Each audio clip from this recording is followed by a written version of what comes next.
G'day folks, it's Rob here, and in today's clip we're going to be checking out these mushrooms, the aquaponics system, and also bring you a bit of an update on the garden area down the back. So I'll start up here on the deck with these mushrooms. Now these mushrooms were started out with grain spawn back in late July, and they had their first fruiting and harvest in early August, and then they've been fed up again with 5% brand, as you can see there, on the 18th of August. What's today? Today is the 4th or the 5th of September. So yeah, they're really impressed with how they've gone. Those guys over the back need to come off today. As you can see, the edges of the fruiting bodies are just starting to turn up over the back there. These guys here, I think we might be able to wait for another day. But what we'll do is we'll harvest both clusters at once. Then we'll rest the bags. We might even feed them up again, and then they'll end up coming back in here for another fruiting episode. We're trying to get at least 4 or 5 flushes out of these bags before we retire them, and maybe try and start off a big straw garden out the back with them. And down the bottom here we have our first bucket to start to fruit. This is the sugarcane mulch. It was made up a month ago today. And as you can see, we're starting to get some fruiting bodies on here that are ready to harvest, and we have got some that are starting to die off. And we've got other primordials that, or primordia, that haven't fruited at all or haven't expanded. So not too sure how we're going to treat this bucket. We will be harvesting these guys here and try and get it to have another flush again. And yeah, we were told that they may taste a little bit different as well because they were grown on a different substrate. Not too sure how true that is, but it'll be interesting to check them out. They have grown slightly differently, but that might be because of the way they're sitting as well. They're not actually growing out of the top of a bag like these guys here. So yeah, overall, pretty impressed with how these guys have gone. And there will be a clip running through how I've done the mushrooms from start to finish. At some point in time, I just want to do a couple of rounds of them, just so I know what I'm doing will work repetitively, before I post my look at how I do it on the channel here. So we'll close this up and I'll give you a bit of a look at the seed starts we have on the go. So over here is my little seed starting area up on the deck. In here we have some cucumber. They're a self-fertile one. Then we have some daikon radish that I probably should have sowed directly. They need to go out today. And then I have some bush beans as well. I did try and start off some of our own French marigold seeds that we had, I think I saved these 3 or 4 years ago, but nothing has popped in them, unfortunately. And we have a couple of nasturtiums. I'm just waiting to set up a new garden bed or two before they go out down the back. And under this we have a large tray. I think it's a 94 cell tray that a mate gave us. Thank you very much, Mark. I'm going to be giving it back to him because it's a little bit too large for our needs, and he's actually given me a smaller one. I think it's a 50 or 70 hole tray. The idea is what I want to do is successively sow seeds. So once these guys go out, we've got some others just germinating, and then I'll also sow some more seeds. So we've got a constant harvest of greens coming through. And the first 5 cells here, we've got some coral lettuce from our own saved seed. Then we have some rabbit ear lettuce, again old seed. We've only had 2 germinate so far. Then we've got 10 pak choi, then we've got 10 bok choy. Then we've got a load of Chinese chives, a little bit slow germinating. And then we have some Chinese kale over the end there. So those guys, I'd say, are the three lots of brassicas. It should be ready to go out next week sometime. Just let them get a little bit larger. And they're just sitting in this tray with a little bit of water on a bit of an angle to keep the water down this end. And yeah, they look to have done fairly well, but I will need to start off that other tray. I'll probably get to that sometime over the weekend. Now, as to the backyard itself, well, you guys may have known that we've renovated the house, and we plan on renovating the backyard as well. We do have a little terraced area here that is supposed to be the only lawned area we have on the property. The rest of the property is going to be covered with wood chips as we get them. But we still have a little bit more work to do down the back, so I haven't set up permanent gardens or set up a chicken coop as of yet. Yes, Rob, there is one coming. One job I do have to do at the moment though is, you might be able to see those lengths of top hat. I need to set up some more shade over the top of the garden area, because even in spring here we can have high 30 degrees temperatures, which won't do much good to my cauliflowers down there, and some snow peas, or sorry, sugar snap peas that you'll see in a minute. Now the major part that is holding us up in the backyard, or major works, is we want a retaining wall from that peg there all the way up down the fence line to around about the end of that coil, and that retaining wall is going to build up the soil level, hopefully to around about there. There's about I think it's about a 50 centimetre or just under 2 foot drop from there down to the fence line. So retaining wall that slowly goes down, made out of these concrete sleepers. There's a lot of energy involved in making them, but they'll be there. I mean, my kids, they'll outlast my kids. So the idea is to build it up, have some more earth in there, loads of wood chip in there, and any water that runs down over our property will be saved on site and not flow through to next door or old mate down the back. So that's the idea. Retaining wall, a load of wood chips on the ground there and some fill behind the wall obviously, and try and save as much water on site. That water will go to a line of trees down that fence line and across the back, and a couple of trees we have spotted around the place. All the garden beds are self-contained wicking beds that I'll show you in a minute. So yeah, that's the plan, the major works that are holding us up. Over here we have a couple of veggie pods, large ones. They will be going to my parents' place, and we will be taking out their aquaponics system. So as soon as we get a tow bar on the trailer, I'll be taking them over to mum and dad's and pulling down the aquaponics, and I'll be able to use those components here, or maybe pass them on to someone else. I've got an empty IBC there, it's got a crack in it. I use that to hold soil from garden beds as I'm moving them around the bed, around the yard, sorry, and also have another IBC that I'd like to fit in down the back. But rather than me just pointing around up here, let's go for a bit of a wander and I'll give you a closer look. So before we head on down the back, I thought I'd give you a bit of a quick look at the aquaponics.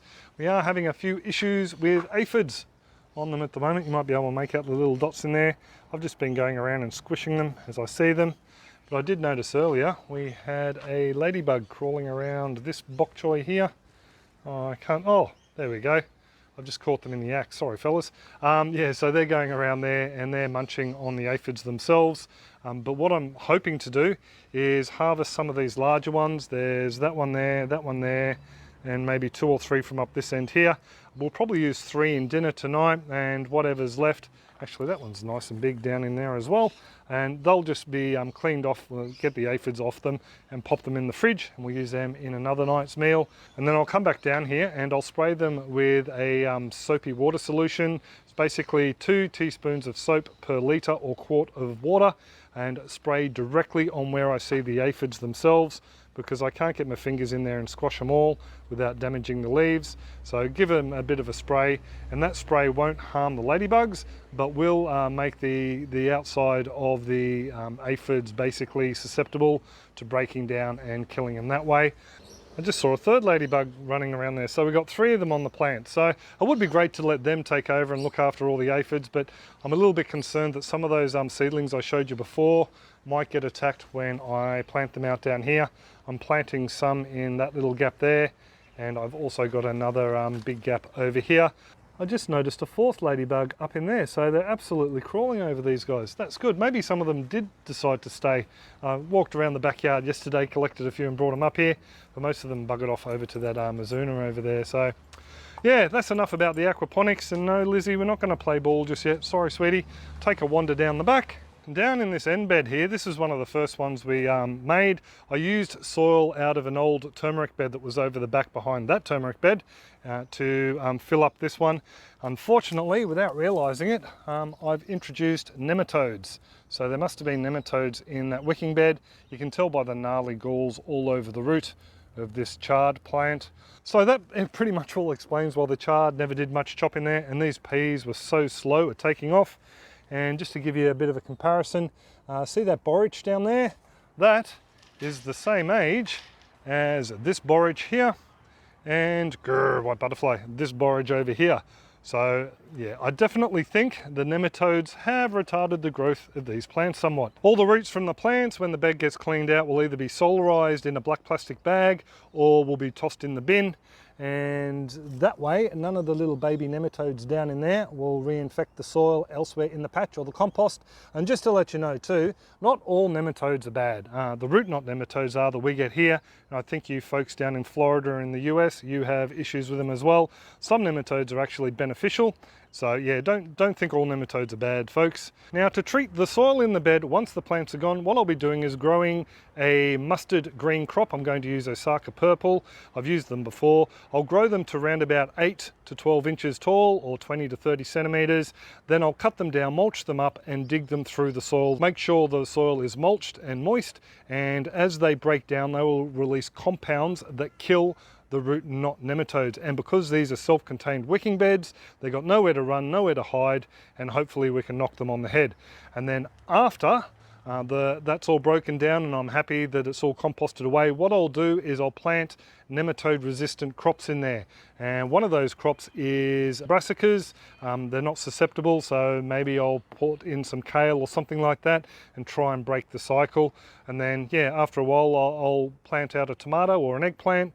They're a good canary crop, and see if we get any more of those galls on the roots. I was a little bit concerned that I may have transferred some of that contaminated soil into this bed here, because I made this one next, but I pulled out my little tomato plant in there and there are no signs of galls on there whatsoever.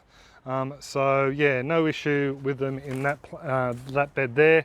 The reason I was curious is we haven't seen much growth in some of the plants in here. I mean, that cauliflower there, that little one there, is the same age as all these cauliflowers in there.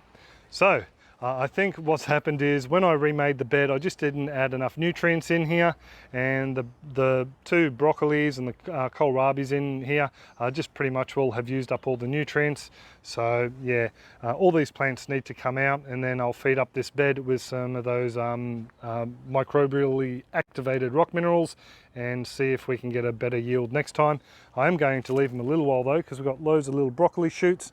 Harvested half a basket the other day along with some honey pod peas, and we've also got a load of bees still on the flowers here, both native bees and also the European bees.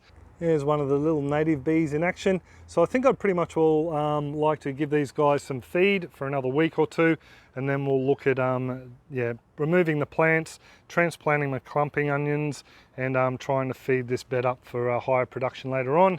But yeah, the beds that I did feed up with those rock minerals are done surprisingly well. Normally people say they don't do anything rock minerals, but I think the trick is this chap who I've bought them from has added in microbes, so they actually act on those rock minerals to make them available to the plants straight away. I mean, this bed just looks phenomenal. We've even had reduced pest pressure, not many caterpillars at all, and I think I've only sprayed twice with the BT spray. This bed is another one. I mean, look at that Allison. When you compare that to the one that I just showed you in this bed over here, you can tell there's a big difference. And not only that, the borage, the cauliflower in here is doing phenomenally well, as are the chives and the red shallots.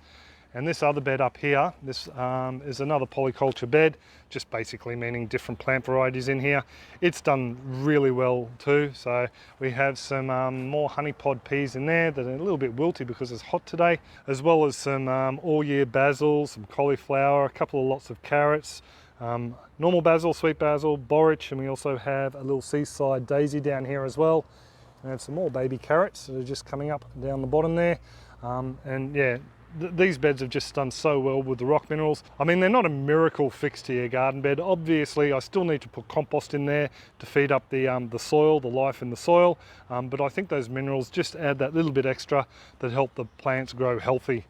This bed here, it's done so-so. No nematodes in here, I don't think. But these peas are pretty much well finished. B got a nice shirt full out of this lot here and that lot over there. So this clip's getting to be a bit of an epic, folks, so I'll try and hurry it along. Down here we have our blueberries. They're under netting now because we've got a couple of varieties of birds, carawongs and fig birds, that like to munch on the fruit as they ripen up. So they're all protected under here. It looks like these 4 pouches of the blueberry burst are going to give us a fair bit of fruit this season, so pretty chuffed about that. Give you a look at the other plant on the other side. Over here we have our southern highbush, and as you can see, she's flowering a little bit later, so that'll prolong the harvest. She's had a bit of TLC. We gave her a bit of a prune back, all the old dead wood from last season, fed her up with some of those rock minerals, and yeah, she looks like she's putting on some new growth. Got some new little leaves coming through, so it'll be nice to get a slightly prolonged harvest. But yeah, definitely need to keep all these berries away from the birds. And one last tree I'll give you a look at before we call it quits, and that is our dwarf lemon. As you can see, she is absolutely loaded with flowers. I have never seen her this loaded with flowers. She is missing a number of leaves. That's just due to caterpillar and grasshopper attack. But yeah, I'm really chuffed with the amount of flowers. We'll definitely get some fruit off her. Here in southeast Queensland, we need to bag the fruit once it forms because we get fruit flies below them otherwise. But yeah, just blown away by how many flowers it have set. Oh, again, she was fed up with probably a cup's worth of the rock minerals. Just moved the mulch aside, laid it there, and yeah, gave it a bit of a water from the top. So, lemons, can't wait. It's getting a bit bright out here, so sorry for the squint, folks. But yeah, I will bring you up to date with what happens with those root knot nematodes down there, and also there'll be updates on the mushrooms and aquaponics along the line. And hopefully next time you see the backyard patch, there'll be a few more garden beds in here. Try and squeeze a few more in, and that shade house will be up. Before I go, I would like to thank you all for coming along and sussing out the clips. Not only that, thumbing them up and leaving your comments down below. Really do appreciate that. Thanks again to all those folks supporting us through the Farm Your Own Yard members site and also the YouTube membership program. Really do appreciate it, folks. And please do check out our super contributors. Links are down in the description below. But I will pretty much all leave it there. Do hope your gardens are growing fantastically well and you're all well and happy. And I'll catch you next clip. Cheers, folks, and happy growing. Just came out to take a photo of this for the clip, and a little matey turned up. This is a little butcher bird, and we feed them little meaty treats. It's not good to feed them bread and that sort of thing because they're a carnivore. And these little guys are fantastic at hunting down grasshoppers and grubs and things like that in the patch. I've caught them a few times chowing down on a locust. So, and they're fairly tame. We don't want to get them too tame. But they, yeah, they'll eat from our hands. They don't like getting too close, don't blame them. So we give them probably 4 or 5 little bits a day, and that's enough just to keep them coming back. And then they'll, yeah, do their rounds of the patch. So thought I'd share this with you folks, so stick around to the end. Have a top one. And I'll leave them there for you, matey. Tasty.